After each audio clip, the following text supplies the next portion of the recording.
എല്ലാവരും ലേഡീസ് പ്ലാനറ്റിലേക്ക് പോകുന്നുള്ളൂ. ഇന്ന് നമുക്ക് നല്ല ഒരു അടിപൊളി ഒരു വിഭവം ഉണ്ടാക്കാം കേട്ടോ. ഇത് നമുക്ക് ബ്രേക്ക്ഫാസ്റ്റായിട്ട് വേണമെങ്കിൽ കഴിക്കാം, ഡിന്നറായിട്ട് കഴിക്കാം.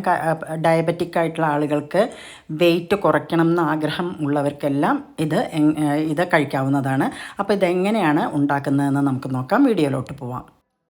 അപ്പോൾ ചീനച്ചട്ടി അടുപ്പത്ത് വെച്ച് വെളിച്ചെണ്ണ ചൂടായപ്പോൾ ഇത്തിരി കടുകിട്ട് പൊട്ടിച്ച് കറിവേപ്പില ഇട്ടു. കറിവേപ്പില പിന്നീട് ഒരു 5-6 വെളുത്തുള്ളി നെടുകെ കീറിയത് അതും ഇതിലേക്ക് ഇട്ടു. പിന്നെ 10-12 ചെറിയ ഉള്ളി അതും നല്ലോണം നെടുകെ കീറിയത് ഇതിലേക്ക് ഇട്ട് നല്ല പോലെ വഴറ്റുക.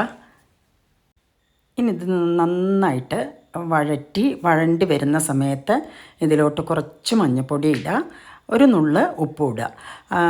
ഇതിന് ശേഷം ഇതിലേക്ക് നമുക്ക് സ്ക്രാമ്പിൾഡ് എഗ്ഗ് ഇടണം. അതിനായിട്ട് ഞാൻ 2 മുട്ട എടുത്തിട്ട് കുറച്ച് കുരുമുളക് പൊടിയും ഇത്തിരി ഉപ്പും ചേർത്തിട്ട് ഞാൻ സ്ക്രാമ്പിൾഡ് എഗ്ഗ് ഉണ്ടാക്കി വെച്ചിട്ടുണ്ട്. അതിനെ കുറച്ച് വലിയ പീസസ് ആയിട്ടാണ് വെച്ചിരിക്കുന്നത്. അത് നമുക്ക് ഇതിലേക്ക് ഇടണം. എന്നിട്ട് നന്നായിട്ട് ഒന്നുകൂടി യോജിപ്പിച്ച് ഒന്നുകൂടി എല്ലാം കൂടി മിക്സ് ചെയ്യുക.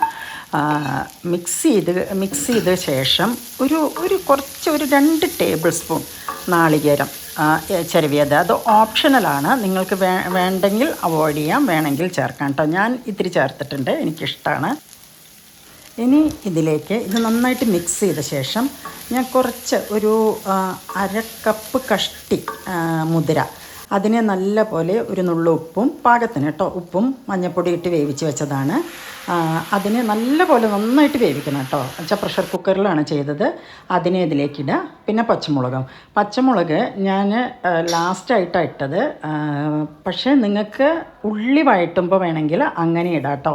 കാരണം ഇതിൽ അധികം എരിവ് വേണ്ടെന്നുള്ള ഇതിലാണ് ഞാൻ അങ്ങനെ ചെയ്തത്. പക്ഷേ എരിവ് വേണമെന്നുണ്ടെങ്കിൽ നിങ്ങൾക്ക് ആദ്യമേ ഇടാം, വെച്ചാൽ ഉള്ളി വഴറ്റി കഴിഞ്ഞിട്ടിടാം. അപ്പം നമ്മുടെ ഹെൽത്തി ആയിട്ടുള്ള ഡിഷ് ഇവിടെ റെഡി ആയിട്ടുണ്ട് കേട്ടോ. അത് ഭയങ്കര ഹെൽത്തിയാണ്, കാരണം മുതിരയുടെ ഗുണങ്ങളും ഒക്കെ അറിയാമല്ലോ. അതിൻ്റെ കൂടെ മുട്ടയുമാണ്. ഈ 2 ഉള്ളൂ, കൂടുതലായിട്ടുള്ള സ്പൈസസ് ഒന്നുമില്ല. അപ്പം നിങ്ങളെല്ലാവരും ഒന്ന് ഉണ്ടാക്കി നോക്കുക. ഉണ്ടാക്കി ഇഷ്ടമായാൽ എൻ്റെ ചാനലൊന്ന് സബ്സ്ക്രൈബ് ചെയ്യുക, ലൈക്ക് ചെയ്യുക, കമൻറ്റ് ചെയ്യുക. Thanks for watching.